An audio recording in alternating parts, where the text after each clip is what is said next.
오늘도 참 잘 오셨습니다. 네, 감사합니다. 여러분들은 목자라는 말을 들으시면 어떤 생각이 드십니까? 목자, 양치는 목동들, 아마 이런 그림이 떠오르지 않을까 생각이 드는데요. 이런 그림을 떠올리시면서 그 마음의 어떤 평안함과 안식, 낭만적이고 고즈넉한 분위기, 긍정적인 무엇인가를 떠올리시게 될 것 같습니다. 그것도 그럴 것이 성경에 보면은요, 나는 선한 목자니 목자는 양들을 위하여 목숨을 버리거니와 여호와는 나의 목자시니 내게 부족함이 없으리로다.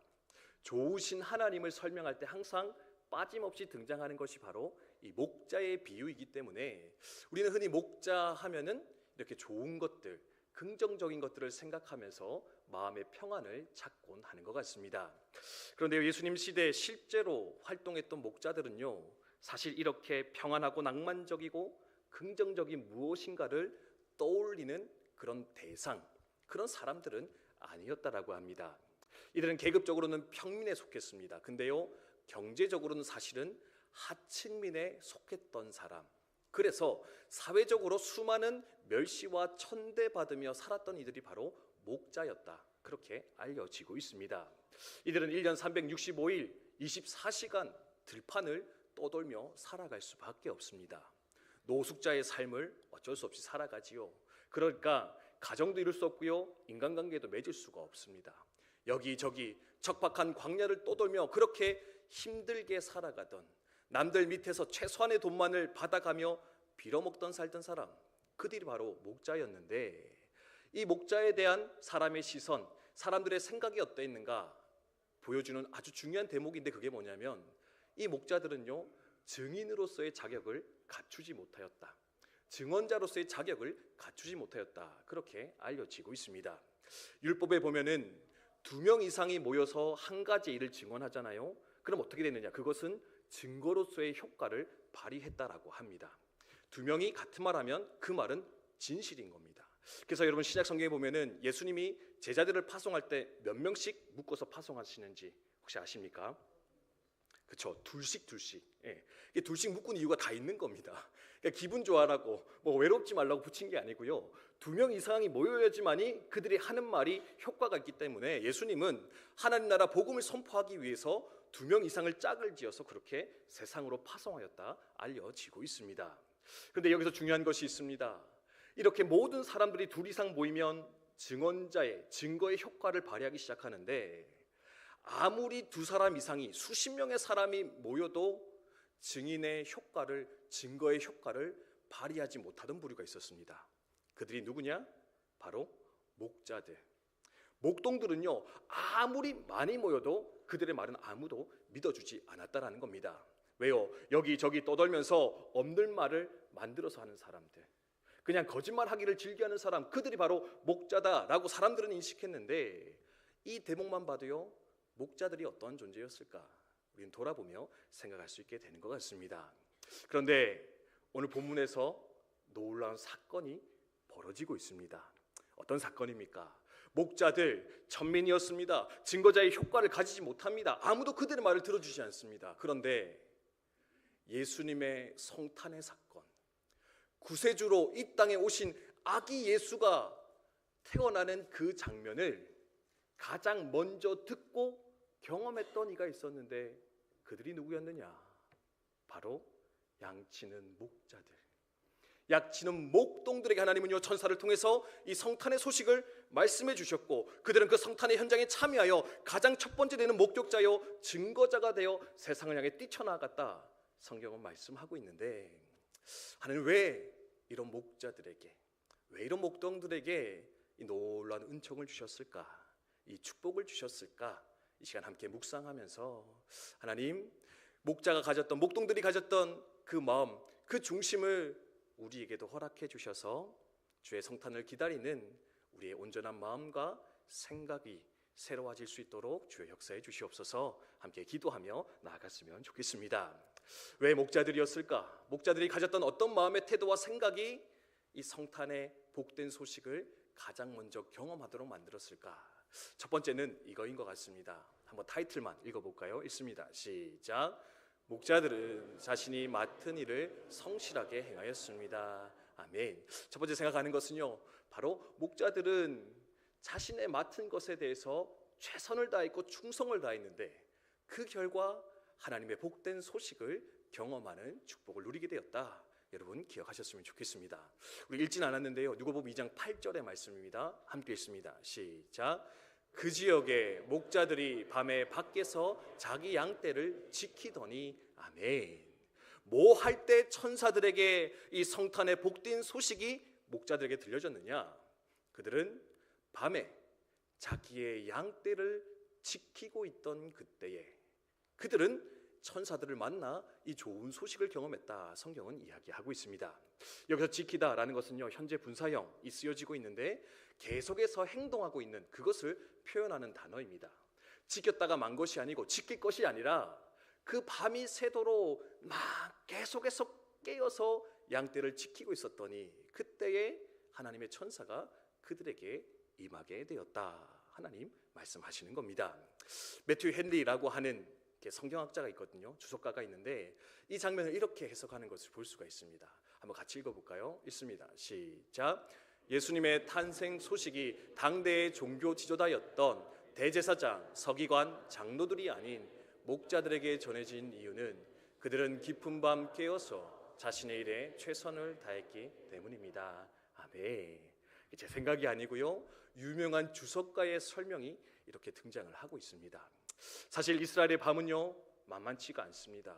매서운 추위가 몰려옵니다. 맹수들이 우글거립니다. 그리고 결정적으로 그 밤에는 아무도 이들의 행동을 지켜볼 사람들이 없었습니다. 근데요, 그 척박한 상황, 아무도 보지 않는 그 상황 속에서도 이 목동들은 어떻게 했느냐? 남들이 알아주든지 알아주지 않든지, 남들이 인정하든지 존경하든지 그것과는 상관없이 자신의 일에 최선을 다했고요, 그 결과 그 깨어있음 가운데 하나님의 음성이, 하나님의 임재가 나타나게 되었다. 이것을 우리가 이 시간 잘 기억하며 나아갔으면 좋겠다라는 겁니다. 설교를 준비하면서 한 전도사님의 간증을 들었습니다.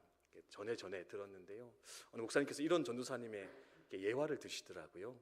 한 전도사님 계셨는데 개척교회의 전도사님으로 계셨던 분이라고 합니다.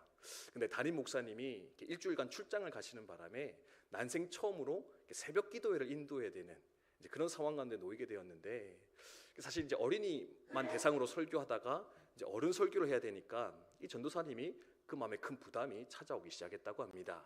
그래서요, 첫날 새벽 기도 준비하는데 거의 밤을 다 세워가면서 밤새도록 새벽 예배 설교를 준비해서 새벽 제단에 올라가게 되셨습니다. 5시 새벽 기도했는데 4시 반에 올라가서 기도하며 준비하십니다. 근데 10분, 20분, 30분 시간이 지나가는데 성도님들이 예배의 자리로 오지 않으시는 것이었습니다. 안 그래도 개척교회라서 성도가 별로 없는데요, 사실 또 뭐 다 그러는 거 아시겠지만 담임 목사님 안 계시니까 이제 눈치 볼 사람이 없는 겁니다. 그러니까 이제 이번 주는 좀 설설 가자, 이제 좀 빠져보자, 이제 그러면서 이제 성도님이 안 그래도 없는데 그날따라 이제 더 안 나오기 시작했는데 아무도 오지 않는 이제 그런 현장 가운데서 이 전도사님 예배를 인도하게 되었다라는 겁니다. 처음에 마음에 상심이 찾아옵니다. 정말 열심히 준비했는데, 정말 애써서 준비했는데 아무도 오지 않다니, 그래서 그냥 혼자 개인 기도하고 돌아가야 되겠다 생각하고 기도를 시작하는데요, 하나님께서 이런 음성을 들려주시더라는 겁니다. 나는 왔다. 나는 왔다.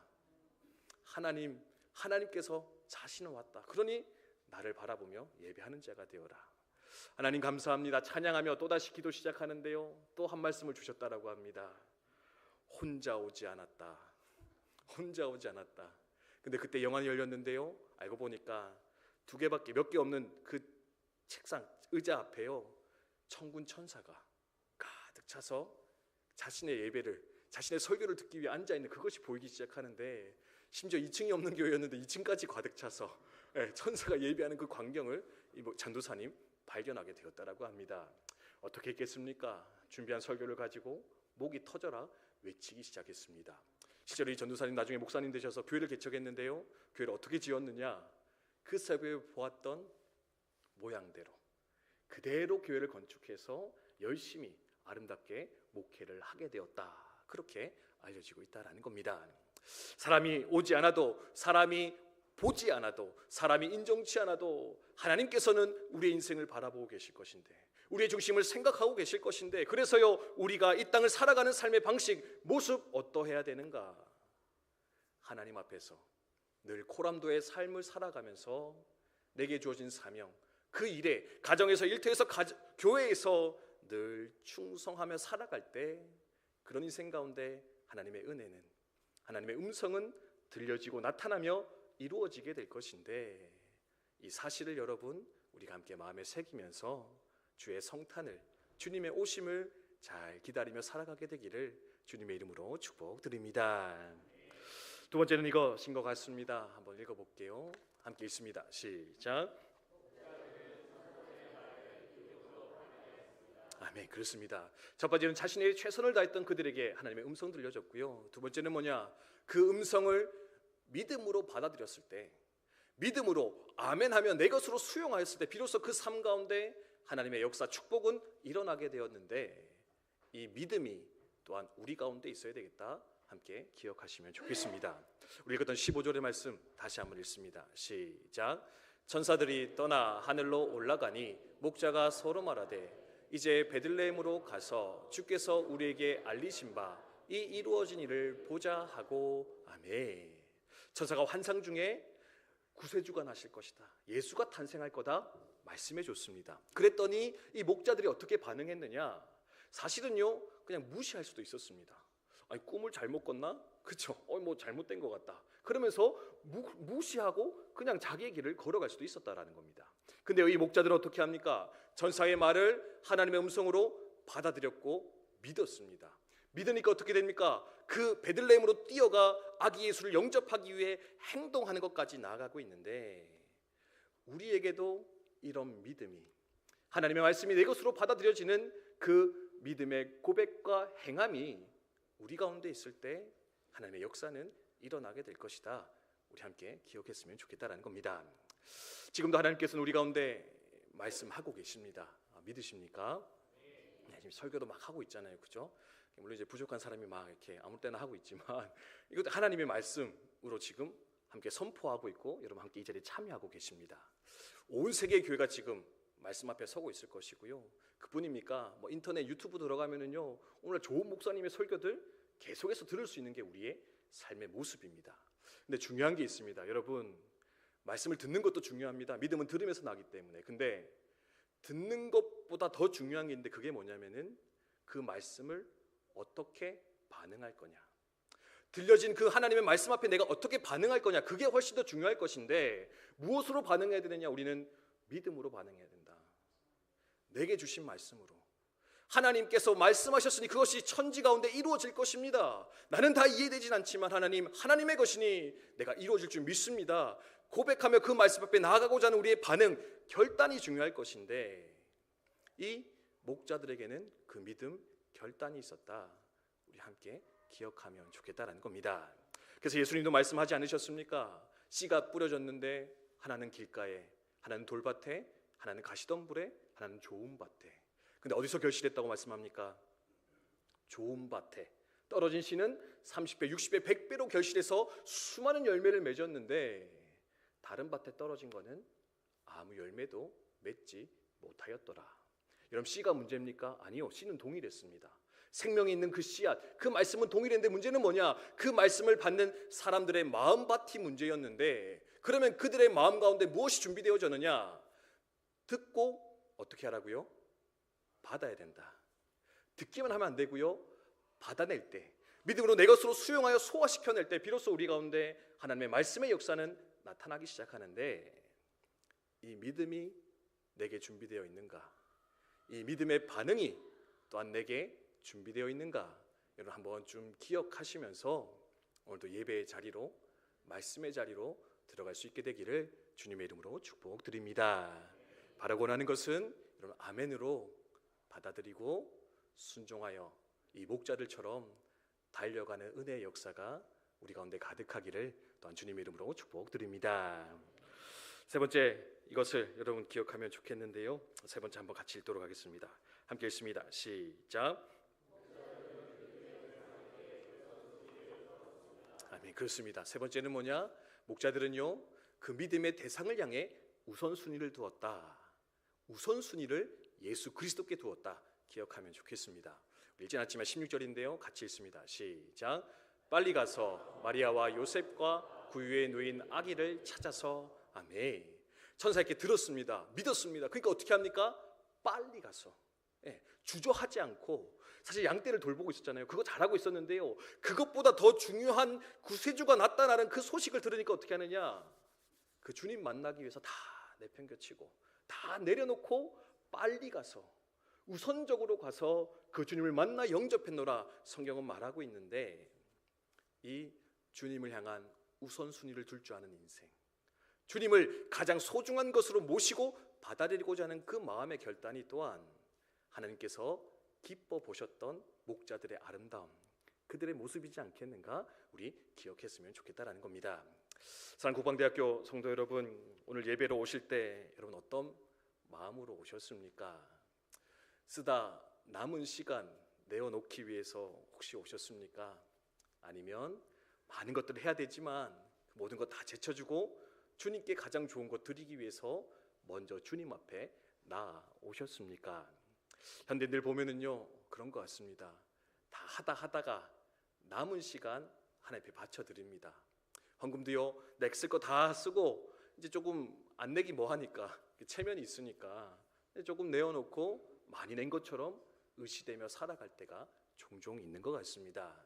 주님께서 원하시는 것이 무엇입니까? 주님께서는요, 가장 좋은 것, 가장 먼저 되어지는 것, 때때로 힘들고 어렵지만 내가 다 주님께 드릴 수 없지만 그래도 가장 좋은 것으로 우선되어 드리며 바치는 그것을 주님께서는 기쁘게 여기며 그 삶을 받아주실 것인데, 믿음의 우선순위가 뒤바뀌는 어리석음을, 연약함을 범하지 말고 먼저 주님 앞에 내 삶을 내어드리고 그분을 기쁨으로 섬기며 주님을 영화롭게 하는 그것을 위해서 늘 애쓰며 살아가는 저와 여러분 되시기를 주님의 이름으로 축복드립니다. 물론 교회만 와서 살라 그거 얘기하는 거 아닙니다. 저도 하루를 시작할 때 가장 첫 시간 하나님 앞에 내어드릴 수 있는 마음, 내가 받은 것이 있다면 하나님 이 모든 것 하나님께 왔으니 하나님 영광 받아주시옵소서. 또한 내어드릴 수 있는 그 믿음의 결단, 그것이 우리 가운데 있으면 좋지 않을까. 여러분, 첫 단추가 잘못 깨어지면 어떻게 됩니까? 나머지도 다 잘못 깨어지기 마련인데, 우리의 삶이 왜 어그러질까? 왜 깨어질까? 하나님보다 더 소중하게 여기는 것을 자꾸만 내 삶에 끼어얹기 때문에 내 삶이 깨어지고 흔들리고 내 가정이, 교회가, 내 공동체가 흔들리는 것 발견할 수 있을 것인데, 여러분, 내 삶의 가장 첫 자리에 무엇이 와야 되는가? 누가 와야 되는가? 잘 기억하시면서 여러분의 삶을 아름답게 세워가시기를 주님의 이름으로 축복드립니다. 네, 원래 세 번째 하고 이제 끝나야 되잖아요, 그죠? 오늘 죄송합니다. 주보에 보시면 알겠지만 네 번째가 하나 남아 있습니다. 할렐루야. 네, 자, 네 번째입니다. 함께 읽습니다. 시작. 네, 여러분 혼란스러워하시면 잘 못 읽으셨는데 다시 한번 한 목소리로 함께 읽습니다. 시작. 아멘. 그렇습니다. 그들은요, 하나님 앞에서 충실하게 살아가며 음성을 들었습니다. 믿음으로 반응했고요, 우선순위를 주님 앞에 내어놓는 자들이었습니다. 그리고 마지막으로 그들은 들은 것을, 경험한 것을 나가 전하기를 힘썼던 자, 외쳐 선포하기를 즐겨했던 자들, 그들이 바로 목자들이었을 것인데, 또한 이 삶이 이 성탄의 계절에 우리의 삶에 이루어지기를 함께 소망하며 나아가시기를 주님의 이름으로 축복드립니다. 아까 말씀드렸죠, 서두에 목자들에게는 증인의 자격이 없었습니다. 떠들어봤자 안 믿어줄 사실이었습니다. 근데요, 이들은 그럼에도 불구하고 이 주님을 만난 이 사건이 너무나 크고 귀하여서 값지고 감동되어져서 그들은 가만히 있을 수 없어 세상으로 달려가 이 주님의 탄생의 소식을 전하며 나누었더라 성경은 말씀하고 있는데, 내 안에 수많은 장애물들, 복음을 전하지 못할 그 모든 핑계들을 우리 다 내려놓고 내가 정말로 사랑하는 주님이라면, 내 삶에 정말로 구원을 주신 우리 주님이라면 그 주의 이름을 이 성탄의 계절에 세상 가운데, 우리가 있는 삶의 그 현장 가운데 또한 마음껏 전하며 선포하며 살아가는 국방대교 성도님들 다 되시기를 주님의 이름으로 축복드립니다. 저는 개인적으로 군사역 하면서 가장 많은 성도님들에게 계속 설교를 하고 있습니다. 네, 감사하기도 하고요, 또 부담도 되기도 합니다. 뭐 이렇게 많으니까 뭐 덜 전해도 되겠지. 네, 이마 있는데 뭐 뭘 더 하겠습니까? 거기서 만족할 수도 있을 것 같은데요. 주님의 명령은 무엇입니까? 세상까지 가서, 세상 끝까지 가서 모든 민족을 제자 삼아 세상의 모든 자들이 내게 돌아오기를 지금도 기다리고 계신다. 주님 안타까워하시며 우리를 향해 말씀하고 계시는데, 하나님, 내게 허락하신 영혼들 삶의 현장 가운데서 주의 이 복음을 마음껏 전하며 살아가는 목자들의 삶이 될 수 있도록, 주님의 증언자 될 수 있도록 하나님 인도하여 주시옵소서. 함께 기도하며 나아갔으면 좋겠습니다. 우리 찬송